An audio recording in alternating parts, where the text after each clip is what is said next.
In this video, I'm going to show you how to use paper to create a sculpture. A sculpture is a three-dimensional piece of artwork. Our sculpture is going to be inspired by a horse, or you can change it up and even make it into a unicorn. Here are the supplies you will need. A large piece of paper. You might have some secondary color. I have this polka dotted piece of paper, and a pencil, a glue stick, and a scissors. To start out with, we're going to take our large piece of paper. This is a 8.5 by 11 sheet of paper, and I'm folding it in half. It doesn't have to be that size, but that's the size that I'm using. When I've folded it in half, now I have a good place that will help guide my scissors as I cut this in half. I will be using 1/2 for the body and 1/2 for the extras, like the head. Set 1/2 aside. With the remaining, go ahead and fold this in half again.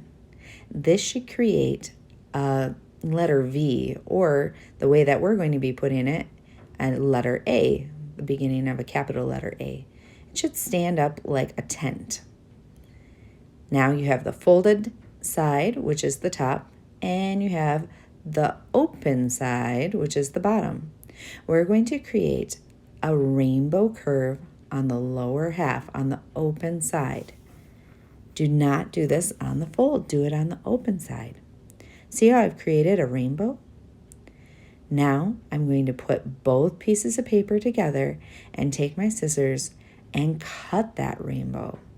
Try my best to go nice and slow so that I'm doing my best work. Once I've completed that rainbow, now I've created 4 legs for my horse. Wow, that was easy. It should be able to stand up just like this. Don't get rid of the scraps, so we might be able to use those later.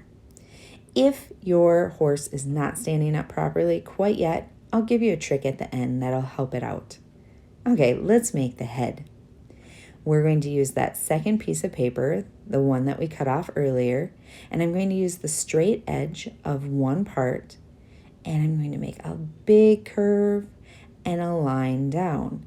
Kind of looks like the letter P. See that? I set it by my horse body so that I could get the right size, or a size that looks right to me. Okay, now that I have that letter P, I can use my scissors to go ahead and cut out the head. Again, trying my best to go nice and slow so that I do my best work. I'll use my glue stick to glue it right on to the front of the body, just like this. When using my glue stick, I'm going to carefully pull the cap off and just put the glue stick up a tiny, tiny, tiny bit. I don't need much glue on the top to make this work.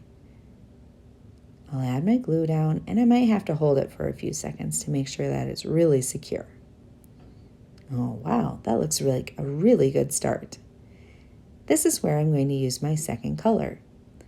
I'm going to make the mane of the horse. That's the hair up on the head, the long flowy hair.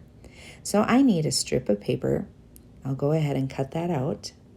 And then I'm going to do something that will make it look like hair. I'm going to snip little tiny bits. Snip, snip.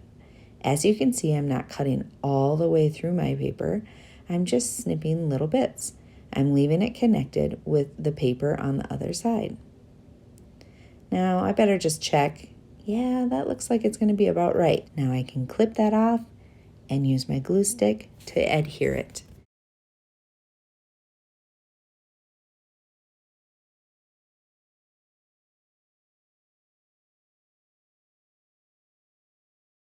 There's also a little tuft of hair on most horses. This tuft of hair is in the front, kind of on its forehead. So I'm going to do a little piece for that too. Oh yeah, that's going to look perfect. I'll add my glue, glue it down, and now there's still one more thing I need to cut out for the head, and that's the ear. Because we're looking at the side of the horse, we're only going to add one ear. I suppose you could add 2 as well. I'm using the scraps from earlier on when we cut out our legs. So that's a perfect amount to add a little tiny ear right here. Now with the remaining hair color, I'm going to make the tail. This tail can be shaped a lot of different ways. I'm going to curve the top on mine, and then I'm planning on using that same method that I just did before. So I'm going to clip, clip, clip, this time a little bit longer pieces of hair. Yep, that looks like a fun tail to me. I'll put it right on the back side of the horse with my glue stick.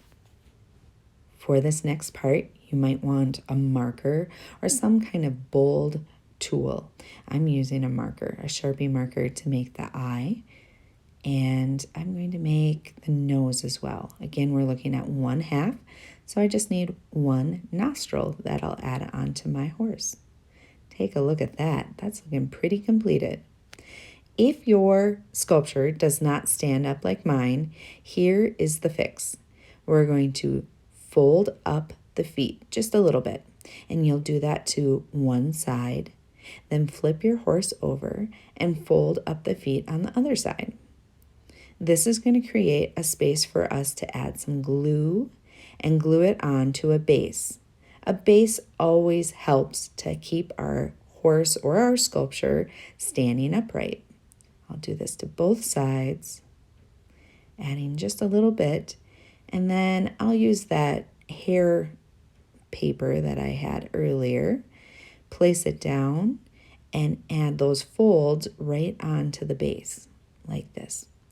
Again, I might have to be patient for a few seconds to make sure that the glue is doing its job and sticking the papers together.